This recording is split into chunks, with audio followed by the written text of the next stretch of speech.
रास्ते में तूफान आ गया। तो इस जहाजी बेड़े का जो मेन जहाज था जिस पर झंडा लगा था, उस जहाज का नाम था सी एडवेंचर। क्या नाम था? सी एडवेंचर। वो जहाज समुद्र में तूफान में फंस गया और उसके बाद जो था वो पूरा जहाज डूब करके नष्ट हो। ठीक है।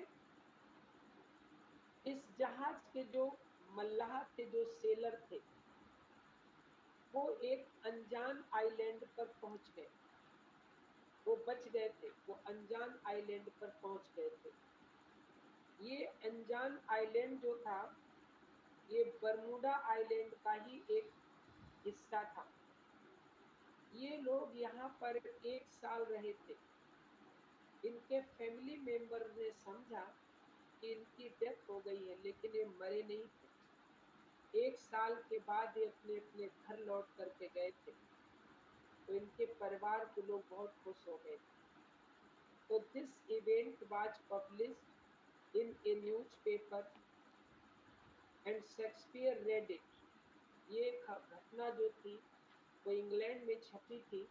शेक्सपियर ने इसको पढ़ा था और Shakespeare took the idea of writing tempest from this shipwreck which happened near Bermuda. ठीक है। यही जो जहाज बरमुडा के पास शिपरेक हुआ था, ये जो घटना हमने आपको बताई है, इसी घटना के से इंस्पायर होकर शेक्सपियर ने जो था वो टेम्पेस्ट प्ले लिखा। क्लियर हो गया बेटा? Clear sir. ठीक है। और इसमें एक जो टाइटल लिखा था, एक टाइटल टाइप का था। ये टाइटल लिखा था, इसको आप नोट कर लीजिएगा। एक टाइटल था, a discovery of the Bermuda. नोट करिएगा, a discovery of the Bermuda, comma otherwise called the, otherwise called the. ठीक है। Isles, ISLE, isles of devils.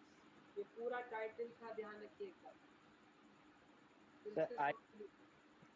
ISLE, isles of devils. Sir ये अदर टाइटल है ना?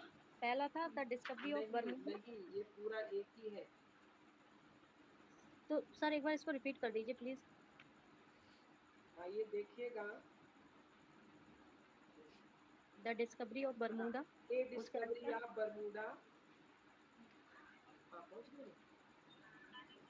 ए डिस्कवरी ऑफ बरमूडा। ठीक आगे है। Sir. Hmm, otherwise called the अच्छा। Isle of devils. ठीक है। Sir isles of. Devils. Sir please spell बेबल्स। चलिए 1 मिनट रुको, हम बोर्ड खोलते हैं। डेविल्स। डेविल नहीं समझते? शैतान, DEVIL। DILS। ठीक है। ये सोर्सेस आपके लिए, इनसे क्वेश्चंस मिल सकते हैं, इसलिए इनको देखिए। जो एक्स्ट्रा नोट्स हमें मिलते लिखा रहे हैं, जो आप बताते चलने, वो नोट करते चलिए। और जो पहले आपके पास हम नोट्स बनवा चुके वो हम सब भेज देंगे। ये संडे तक सारे नोट्स शेक्सपियर के हम आपके पास भेज देंगे। और उनको याद करिए, जो एक्स्ट्रा हम बताएं वो उनमें ऐड करते रहिए, चाहे एक कॉपी अलग से बना लीजिए। उन नोट्स के अलावा इनको अलग से नोट करते रहिए। ओके बेटा? देखो, हम बोर्ड दिख रहा है सब बच्चों को? Yes sir.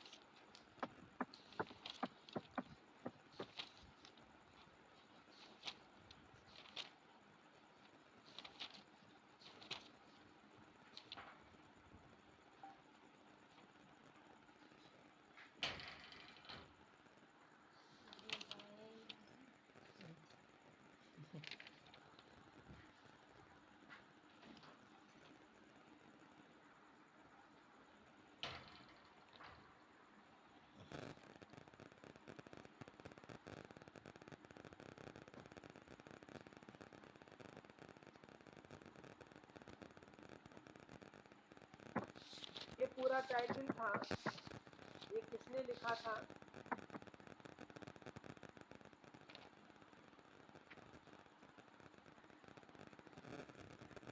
ये लिखा था सिल्वेस्टर जॉर्डन ने।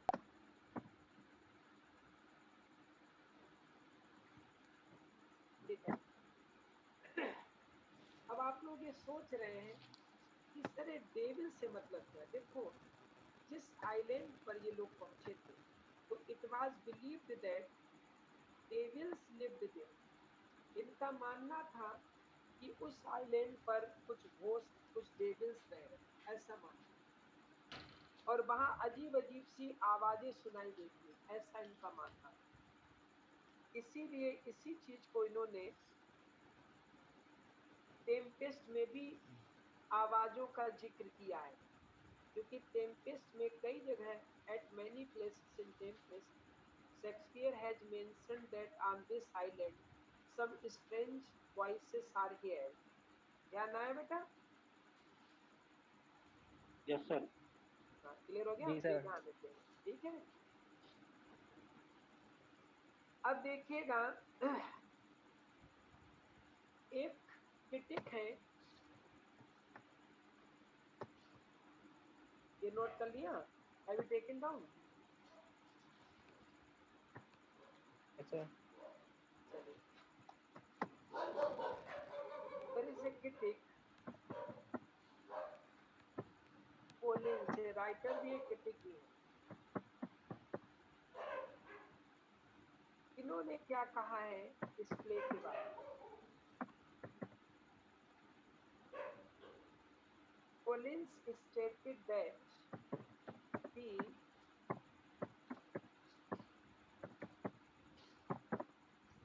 the Tempest was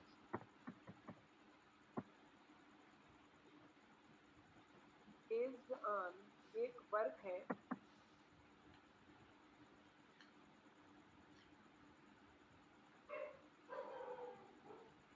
ऑरिलो and Isabella.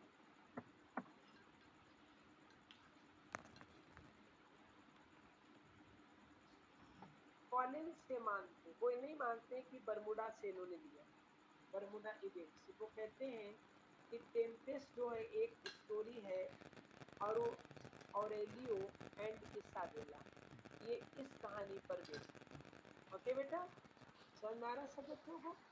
ठीक, क्लियर हो रहा है? Yes sir. क्लियर। ठीक। अब देखिए, इसमें कुछ कैरेक्टर्स हैं, and Shakespeare has taken these characters from some other books. Okay, कुछ कैरेक्टर्स हैं इसमें, जैसे आपका एंटोनियो है, ओके,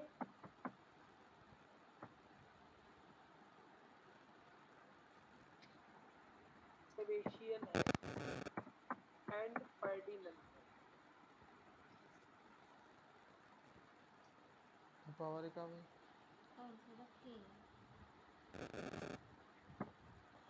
इन्हें शेक्सपियर ने कहाँ से लिया? ठीक है,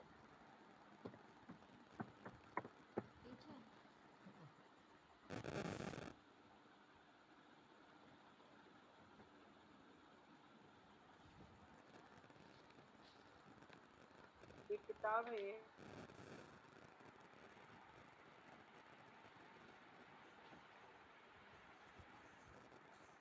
हिस्ट्री ऑफ डेविल, ये लिखी किसने है? रॉबर्ट ईडन ने।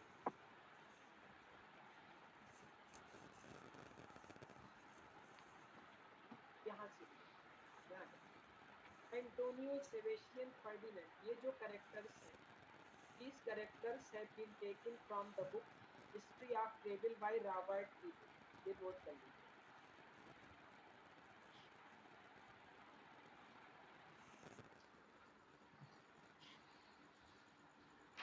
जब लिख ले तो हमें बता दो।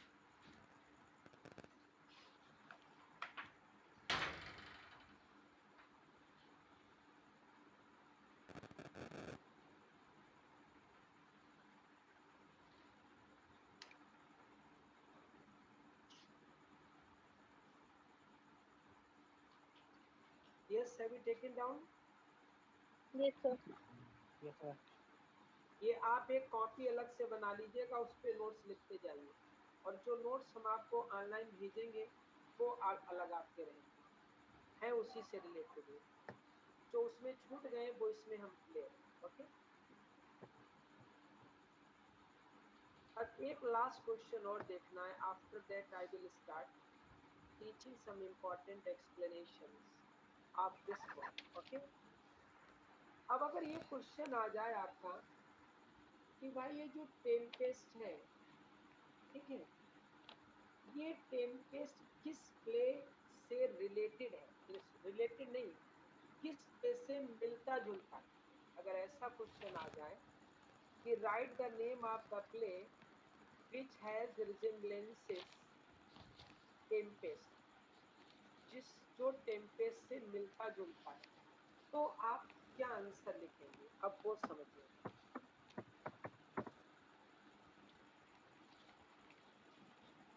देखिए अब बहुत बारीकी से आपको पढ़ना है। देयर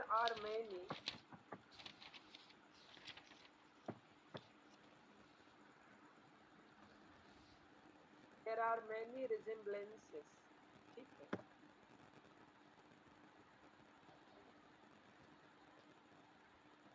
between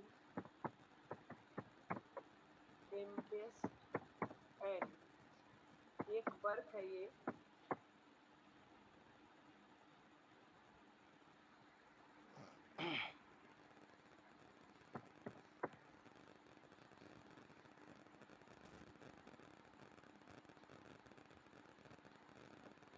डाई, ठीक है, डाइशोन साइडिया, एक वर्क है, ये लिखा है जैकोब ने, जैकोब ने लिखा है, इनका फुल नेम है जैकोब आयर, ये फुल नेम, यहाँ से इस प्ले से रिजेंबल है, यानी टेम्पेस्ट में और इस प्ले में बहुत ज्यादा समानता है, सेम स्टोरी है विद्यार्थी, टेम्पेस्ट की कहानी और डाई, ठीक है, डाई शोन साइडिया, ठीक है, इसको कोई जगह शोन भी बोलते हैं। ओके, अब आप लोग सोच रहे होंगे कि शेक्सपियर को ये प्ले कहाँ मिला, कैसे मिला, इसके बारे में भी छोटी सी कहानी।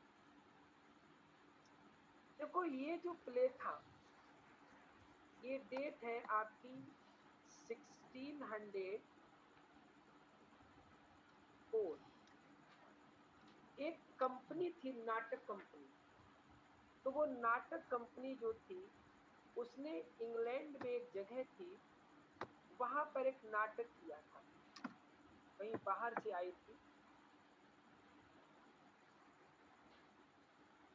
ठीक है, इंडियन यू,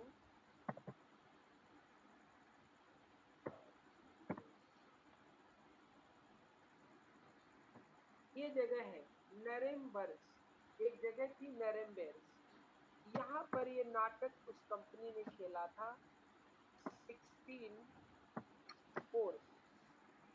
ये नाटक बहुत अच्छी परफॉर्मेंस हुई थी, ठीक है, इतनी बढ़िया परफॉर्मेंस, लोगों ने इसको देखा, बहुत अच्छी परफॉर्मेंस हुई, और शेक्सपियर के बारे में, सॉरी, शेक्सपियर को भी इसके बारे में पता लगा इस तरह का नाटक है, तो इस जगह पे, ठीक है, ये प्लेस का नाम है, this is the name of a place, ठीक है, ध्यान रखिएगा, इस प्लेस पे 1904 में ये नाटक खेला गया था, डाइशोन साइडिया, ये जैकोब आयर ने लिखा है, एक नाटक कंपनी के द्वारा, शेक्सपियर ने इस प्ले को देखा था, तो Shakespeare was very much impressed by this play, और इसी प्ले के आधार पर इन्होंने सेम टू सेम टेम्पेस्ट को लिख डाला, तो टेम्पेस्ट और ये प्ले,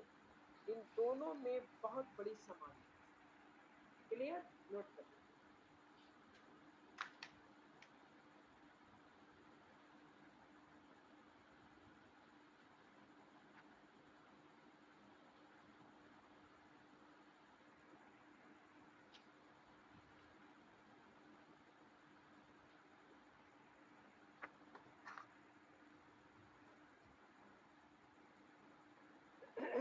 नोट कर लिया बेटा? Yes sir. समझ में आ रहा है सब बच्चों को? Yes sir. ठीक, ये हमने इसके बारे में कुछ और डिटेल समझा है। हालांकि अगर एक कॉमन क्वेश्चन ये पूछा जाए इस प्ले का सोर्स क्या था, तो आपको वही बताना है कि बरमुडा के पास जो शिपरेक हुआ था, ठीक है, कब हुआ था? 1609 को। तो आपको यही कॉमन एक है इसका सोर्स है। और ये जो हमने सोर्सेस समझाए हैं, they may also be the sources of this play. ये भी इस प्ले के सोर्स हो सकते। इज दैट क्लियर बेटा? Yes sir. Yes sir. अभी क्या है कि अभी हमने आप लोगों के लिए, हाँ लता कुछ पूछ रहे हैं, हाँ सर। सर बताएं। 15, सर यही वाला सर शिप मिला था सर 1582 में, कितने में मिला था सर? कुछ डेट याद नहीं आ रही मुझे। कहाँ ऐसे मिला था? यही बरमुडा वाला शायद। ये एग्जैक्ट मतलब इंग्लैंड के लिए? अच्छा अच्छा, जो मिला था बाद में ना। सर हाँ सर, हाँ वो डेट तो हमें भी नहीं अभी ध्यान आ रही है। 1582 ये है। हाँ ऐसे ही कुछ नहीं, ये काफी बात की है। ये सी एडवेंचर था, सी एडवेंचर। चलिए, अब हमने just I have sent you all the characters की हमने लिस्ट भेजी है। You have to prepare all those characters. और कुछ हमने स्पीचेस अभी 2-3 भेजी है, तो you should be ready to read those speeches. अब हम उन स्पीचेस को पढ़ाते हैं। कैरेक्टर्स की हमने लिस्ट भेज दी है, उसमें कोई दिक्कत नहीं, वो पढ़ लीजिएगा आप लोग, उसे पढ़ाने की जरूरत नहीं है हमें। और जितने भी शेक्सपियर से रिलेटेड नोट्स हैं, I will send you all the notes up to Sunday. Sunday तक सारे नोट्स आपको हम भेज देंगे। देखिए, पहली स्पीच हमारी ये है, प्रास्पेरो की है कि no harm I have done. इस पे हमने सीन एक्ट मेंशन कर रखा है। This speech is the speech of Prospero, and this speech appears in Act First and Scene Second. You must understand what has happened before this speech. Yesterday, when I was narrating you the theme of the play, I told you that as the play starts, a ship is coming from Tunis, but suddenly a powerful tempest takes place in the sea, and the ship collides with a huge hill, with a huge rock, and it is broken into two pieces. At some distance, Mirinda, who is the daughter of Prospero, is standing and watching this touching sight.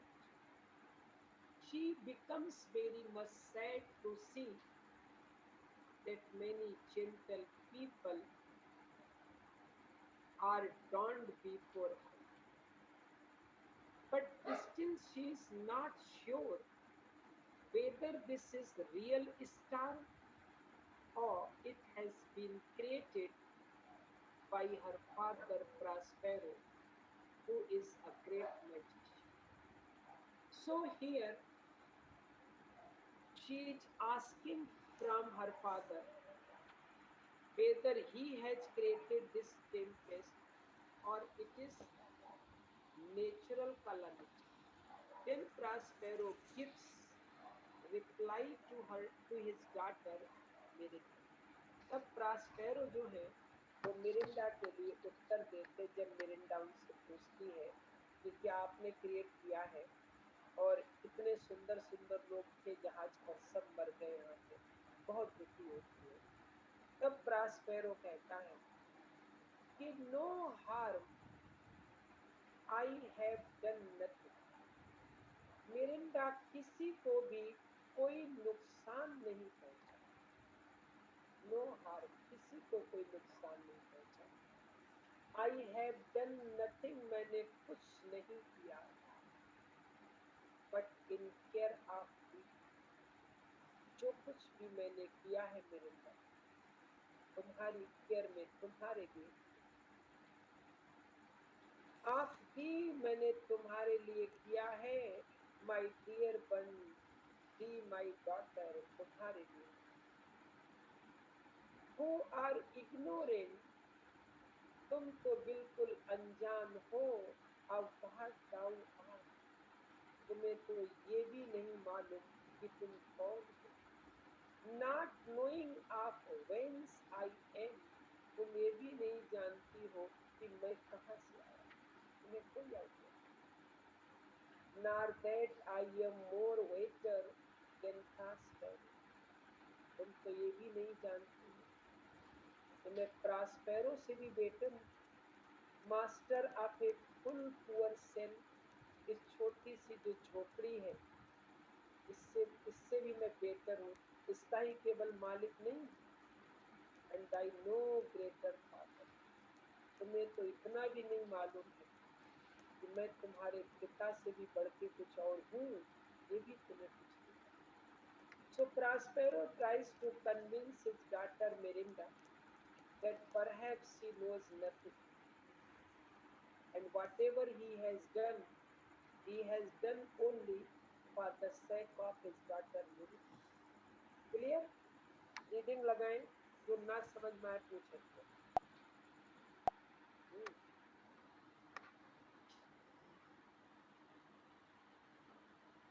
Mirinda कहती, more to know,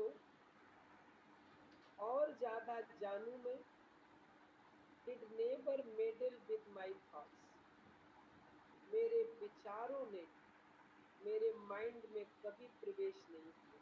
यानी ऐसे विचार मेरे दिमाग में कभी नहीं आए कि जो मैं हूं मैं उससे ज्यादा जानूं। तो प्रॉस्पेरो कहता है, इस टाइम अब समय आ गया है मेरे पास। I should inform the father, अब मैं तुम्हें आगे बताऊं कि तुम कौन हो, and why I have created this star, और मैंने yes Sir, which speech you are teaching? इसके बाद की लाइन है, next line of this speech है, इसमें नहीं है। देखो ये यहाँ से ओडी बेट, ये हम बीच में एक तो लाइन की पढ़ा दे रहे हैं जिससे समझ में आ जाए। Okay, sir. तो प्रॉस्पेरो कहता है कि दिस टाइम, ये समय है, आई शुड इन्फॉर्म दी फादर, कि अब मुझे तुम्हें बता देना चाहिए। लेंड दाई हैंड, अपना हाथ बढ़ाओ, मेरी हेल्प करो, and pluck my magic garment from you, ये जादू का जो मैं कोट पहने हूँ इसे उतारने में मेरी हेल्प करो। सो ले डाउन हिज रोब, मिरिंडा उसकी ड्रेस रख देती है। लाई देयर माई आर्ट, मेरी ड्रेस वहीं रखी रहने दो। अब यहाँ से इम्पोर्टेंट, ये हमने पढ़ा दिया था, केवल जिससे आप you can understand better. Okay, main यहाँ से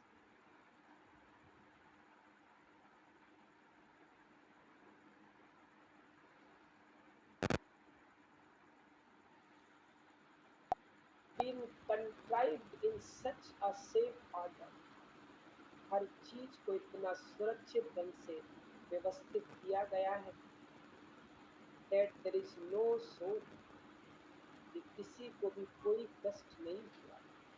no not so much perdition, माने विनाश, आप पूर्ण विनाश की तो बात ही छोड़ दीजिए। एज ए हेयर बीटन, किसी का बाल भी नहीं Banka. Creature in the vessel, vessel माने जहाज में बैठे हुए किसी प्राणी का एक बाल भी बांका नहीं हुआ, जरा सा भी नहीं। Which thou hadst cried, जो चीख तुमने सुनी थी मिरिंडा, विजडाउ शास्त्र सिंह, जो तुमने जिनको डूबते हुए देखा था, दैट वाज ओनली मैजिक, ये सब जादू था जो प्रास्पेरो ने किया। सिट डाउन, अब तुम बैठ जाओ मेरे साथ। For thou must now know further, तुम्हें और भी जानना चाहिए कि why I have created this powerful system. Clear? Reading है इसके जो बीच बीच में लाइन्स, ये कहता है लाई माने डाल दो, देर माने वहां, माई आर्ट कहते जादू का कोट है, उसे वही डाल दो। मिरिंडा से फिर मिरिंडा से है कि वाइप दाऊ डाइन, दाऊ माने तुम, डाइन माने अपनी, आइस माने वाइप दाऊ डाइन आइस, मिरिंडा तुम अपनी आंखें पोंछ, अपने आंसू पोंछ, हैव कंफर्ट और धैर्य रखो, आराम रखो, कंफर्टेबल हो जाओ।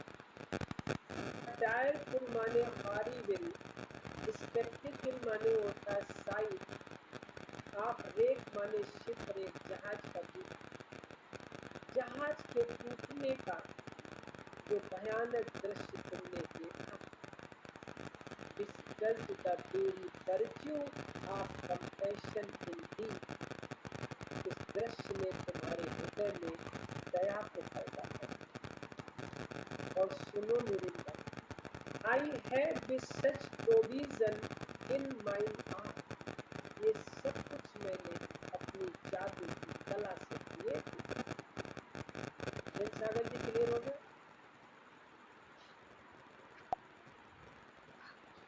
ठीक है, Yes sir, clear sir. अब देखिए नेक्स्ट स्पीच है, दैट इज द प्रश्नों में जवाब दे दिया। Yes sir. देखिए प्रास्पेरो की स्पीच है ये, ओ एच एरू। इसकी पहले बैकग्राउंड थोड़ा सा आइडिया दे कि Prospero narrates his past story to his daughter Miranda. Prospero अपनी डॉटर मिरिंडा को अपनी पुरानी कहानी बताता, कहता Miranda, when you were hardly 3 years old, you and me both were forced to board a small boat, and they were left in the middle of the sea at night. रात में हमें और तुम्हें एक छोटी सी नाव में बिठाल करके थे, समुद्र के बीच में छोड़। तब मिरिंडा कहती है कि मैं उस समय तुम्हारे लिए पिताजी बोझ रही हूँ, उस समय तुमने महसूस किया होगा कि मैं तुम्हारे लिए बोझ। तो प्रास्पेरो कहता नहीं मिरिंडा, तुम मेरे लिए बर्डन नहीं थी, बल्कि तुम तो मुस्कुरा रही थी, और तुम्हारी जो हंसी थी उसी ने मुझे प्रेरित किया था कि मैं आगे संघर्ष करूं, ठीक, क्योंकि मेरे पास एक पर्पस था लाइफ। ये बताता, ध्यान से सुनिए, बहुत अच्छी स्पीच है ये। और एक प्ले को खत्म करने में 2 या 3 दिन से ज्यादा नहीं लेंगे। आज तो इसे समझाने में समय लग गया, कोशिश करेंगे कल से परसों तक इसे, कल तो कर देंगे, अगर कल नहीं कर पाए तो परसों और कीमत। प्रास्पेरो कहता, ओ ए चेरुबिन, चेरुबिन माने देवदूत, हे मिरिंडा, तुम तो उस समय एक देवदूत लग रही थी, या तुम उस समय देवदूत थी। दाऊ वास्ट दैट, प्रिजर्व माने बचाना, मी माने मुझे। हे मिरिंडा, तुम एक देवदूत लग रही थी और तुम्ही ने मेरे जीवन को बचाया। दाऊ डिडस्ट स्माइल, तुम नाव में बैठी बैठी मुस्कुरा रही थी। इन्फ्यूज्ड माने प्रेरित करना, विद ए फॉर्टिट्यूड माने 3 साहस, सेकंड है ये। सर 1 मिनट 3 सेकंड है ये। हाँ सॉरी, फर्स्ट, हाँ ठीक सही है, गलत तो हो गया फर्स्ट है। है 3 सेकंड है ये। कोई बात नहीं, कोई बात नहीं, इसमें एक गलत हो गया था। ये सीन सेकंड है बेटा, एक्ट फर्स्ट है, ठीक सही है। जी ये जी सब तो क्लियर हो इसीलिए गया बेटा? कंफ्यूजन हो गया था सर। नहीं नहीं, कोई दिक्कत नहीं, वो लिखने में पहले का लिखा था, हमने इसे भेज दिया, ध्यान नहीं दिया। चलिए फिर से देखिए। प्रास्पेरो कहता है, ओ ए चेरुबिन, मिरिंडा तुम मेरे लिए देवदूत के समान लग रही। दाऊवास, दैट डिड डिसर्व मी, ये तुम ही तो थी जिसने मेरे जीवन को सुरक्षित रखा, मुझे बचाया। क्योंकि दाउ डिडस्ट स्माइल, तुम मुस्कुरा रही थी मिरिंडा, और इंफ्यूज्ड माने प्रेरित करना, तुम्हारी जो मुस्कान थी वो मुझे प्रेरित कर रही। विद ए फार्टिट्यूड माने साहस, फ्रॉम हेवन माने स्वर्ग, ऐसा लग रहा था जैसे स्वर्ग से भगवान तुम्हारी मुस्कान के द्वारा मेरे अंदर साहस भर रहे हो, ऐसा मुझे। When I have baked the sea, जब मैं समुद्र पर था, with drops full salt, मेरी आंखों से वो नमकीन आंसू गिर रहे थे। Under my burden groan, मैं अपने दुर्भाग्य के बोझ में बढ़ा रहा था, लेकिन तुम्हारी जो मुस्कान थी, which raised in me, उन्होंने मेरे अंदर साहस भर दिया। एंड अंडरगोइंग स्टमक का मतलब होता करेज टू इंड्योर, ऐसा साहस भर दिया टू बियर अप कि आने वाले हर खतरे को मैं सहन कर सकता था। अगेंस्ट व्हाट शुड इंस्यू माने आने वाले, और भविष्य में जो कुछ भी मेरे साथ होता उस सब के लिए सहन करने का साहस मुझे तुम्हारी स्माइल से मिला। Prospero says to his daughter Melinda that she was not a burden at that time, but the reality is this, that she became a source of inspiration for Prospero. It was Mirinda who saved the life of Prospero, because Mirinda, she was sitting in the boat and she was smiling, and the smiles of Mirinda gave a great courage to Prospero to face all the misfortunes which were allotted, which were about to come in his life, in his destiny. तो Mirinda उसके लिए बोझ नहीं था, बल्कि Mirinda उसके लिए प्रेरणा का स्रोत। क्लियर हो गया बेटा?